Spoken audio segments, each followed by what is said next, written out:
The question is, should you avoid Singapore bank stocks like DBS, OCBC, and UOB because the US Fed rates are expected to come down sharply in the near future?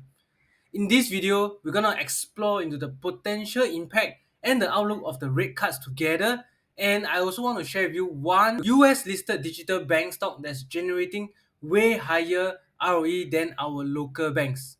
But before we get started, if you haven't done so, do join my free weekly newsletter where you will get tips on the US and Singapore stock markets, stock ideas, analyst reports, and many more. So without further ado, let's jump back to the video. It's a given fact that banks earn interest from the spread, how much they offer for your savings accounts, fixed deposits, versus how much they lend out for mortgages, for businesses borrowing money and things like that. Okay, and in this spreadsheet, I've pulled out two snippets from DBS as well as OCBC.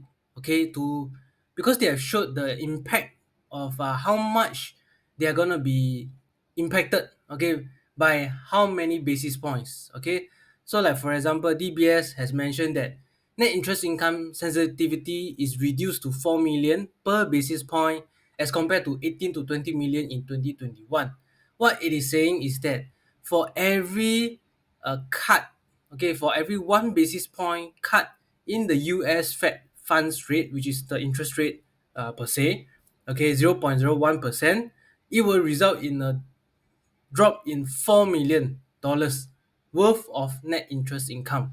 If you were to just extrapolate into like 50 basis points, 100, 200, this is the result of the impact. Okay, and same also goes for OCBC. They also mentioned that their sensitivity to rates is now around 4 million per basis points. So pretty close to DBS. And I suppose maybe UOB is not very far off lah, although I can't really find the figure. Okay, but that being said, I don't foresee that they are looking at a 800 million drop in earnings just because the US Fed will cut interest rates by 2% in future, right? Right now it's sitting at around 4 point something. If they cut to 2 point something, would it means that DBS will face a 800 million drop in profits? I don't really think so. And actually, I found two reasons to support my rationale. And if you have enjoyed this video thus far, I will greatly appreciate it if you can help me to smash that like button, subscribe to my channel and ring the bell so you get notified every time I release another stock analysis video. Firstly, if you were to look at this website called Mortgage Wise, you can see that they have this Fed funds rate versus the 3-month SORA rate which we use in Singapore. Okay, and you can see from different periods. The first one is from 2005 to 2008. Okay, during the subprime crisis, you see that US Fed funds rate went all the way to 5.25 and came crashing down to near 0%. Whereas Singapore wise, we are of a more, a subdued kind of trajectory. So we are like Singapore stock market, right? We are not very volatile kind as compared to US stock market. We are more of the slow and steady. You increase a bit, but you also decrease a bit. Okay, so same goes for 2016 to 2020 during COVID. And right now, where we are at now is 2022 and 2024, right? So US like chung like that, all the way from 0 to 5.33 as of August 2023.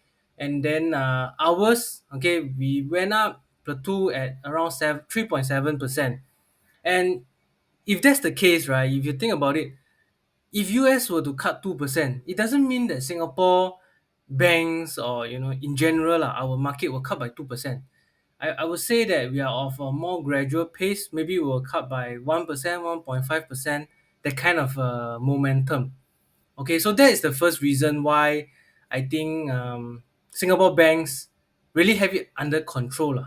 Okay, and the second reason that I found out is from the Smart Investor. If you haven't been to this website, you can check out their articles, are fantastic. Okay, so they actually did a comparison of the three local banks. They compared the first half 2024 net interest margin, net interest income, and between the three banks. Okay, so let's just talk about DBS. Okay, so DBS, you can see that their Net interest margin remains the same, 2.14, but their net interest income went up from 6.7 billion to 7 billion, 7.1 billion. Okay, so that means what they are saying is that even though my net interest margin is not very high, I haven't charged a very high rate, I can still grow my loan order book. Okay, same goes for OCBC as okay, maybe UOB their net interest income drop a bit, 4.8 to 4.7. Okay, but generally DBS OCBC even though okay, all in all, the three banks, their net interest margin dipped a bit, but their net interest income still remains pretty stable. Okay, and on top of that, if you look at their non-interest income, that's where the growth is expected to be.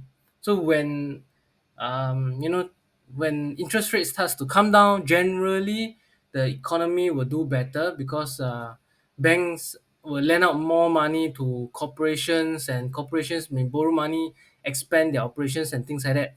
Um, Hopefully, there's no recession coming. Even though we have a lot of job retrenchments news in Singapore.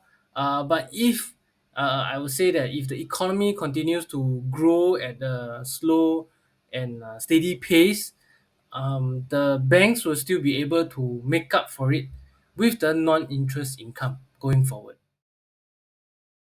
And while I think that our bank share prices can remain stable due to the high dividend yields of around 4 to 5%, I think that there is a better fintech digital bank out there giving more than 20% or 28% ROE, far better than what our banks have. Okay, so DBS have around 18%, so it's coming down a bit, and OCBC and UOB is around, if I'm not wrong, 11 to 12% ROE. So this uh, fintech digital bank offers more than double of the local banks. Okay, so what stock is this? Okay, so now let's check it out.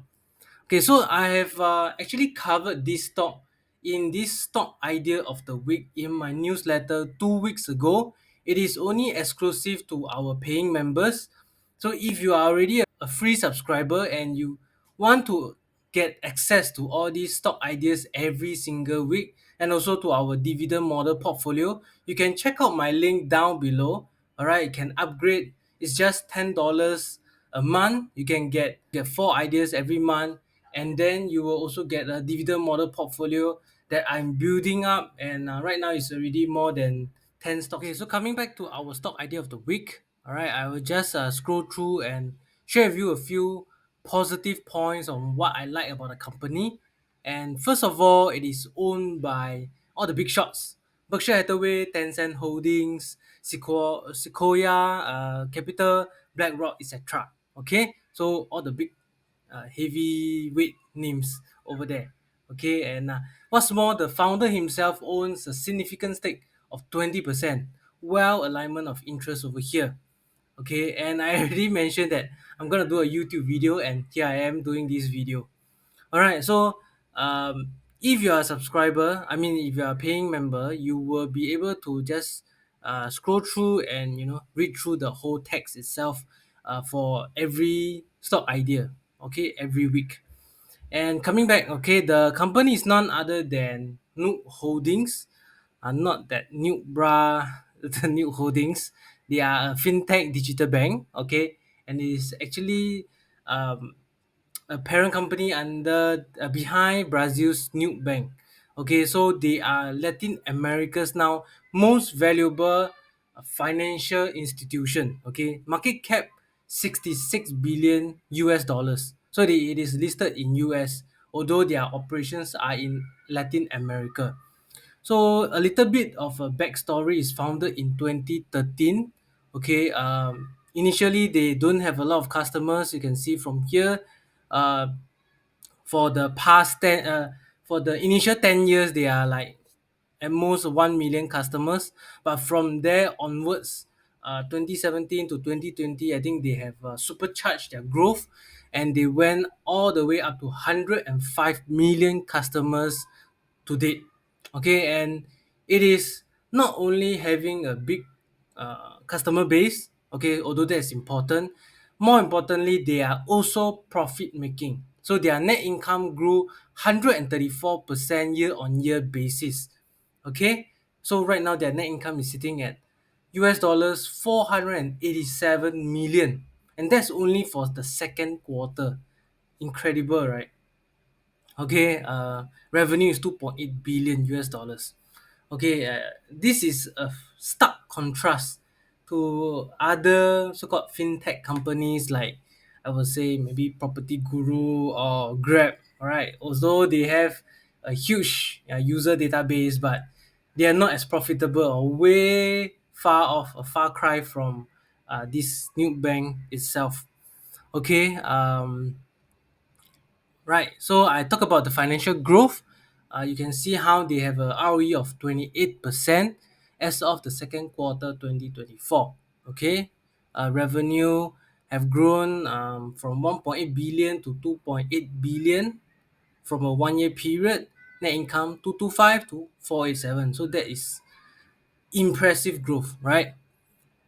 And the reason why they are able to have such strong growth is because they have this compounding effect of more products, more engagement, and more cross selling.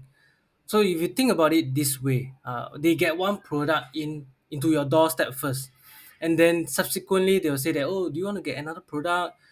You can get a credit card, you can get insurance, you can get personal loan and things like that. Okay, so right now as of second quarter, the average is a 4.1 products for each active customer. So imagine you have four products, you will be, basically sticking to that bank already. Because if you were to switch to another bank, maybe the user interface is not that good, maybe you save a bit, but there's so much hassle involved, right? So this actually, as they build up their base, there's this network effect, economic mode as well. And that's my personal opinion, right? Okay, yes, so their average revenue per active customer is also expanding as they integrate more services. And right now it's sitting at 11.2 US dollars per month. And the more mature cohorts means those that get into the new bank first, already reaching $25 per month. Okay, I don't know how they get this $25, but I would say that is a pretty good sign lah. Okay, and looking ahead, their growth prospects also very good. Okay, they are still in the early stages. That's what I got from their all the articles and all that, because they have a lot of untapped markets across Latin America. Okay, so they have really covered. This is the map that I got myself lah. I circle the basically the country of their operations where they are based in, right? Brazil, Colombia, and Mexico. Okay, they still have a lot of other neighboring countries. Since they already have the base, what is stopping them, to just expand? Because it's all in Latin America, right? So if you and the population sizes there are crazy huge. Okay, so from what I can see, when they expanded into Mexico and Colombia, uh, they only went in not long ago. I think maybe end 2023, and the what do you call that? The savings deposits basically just skyrocket, like below 500 million to all the way to 3 billion, right? In US dollars deposits for Mexico, and then for Colombia is like below 50, and now is sitting between the range of 200 to 250 million in deposits. So they're just getting started. Okay, so do you like our stock idea of the week? If you like, do help us to like our YouTube channel as well, and subscribe for more of such videos going forward. Okay, so if you have any stocks that you want us to cover, you can also comment down below. All right. So and join my newsletter as well. So I will share all these exclusive insights every single week. So you are not getting just stock ideas, you are getting analyst reports, US news, Singapore news, and so on and so forth. Okay. And last but not least, if you have a few minutes to spare, catch my next video over here.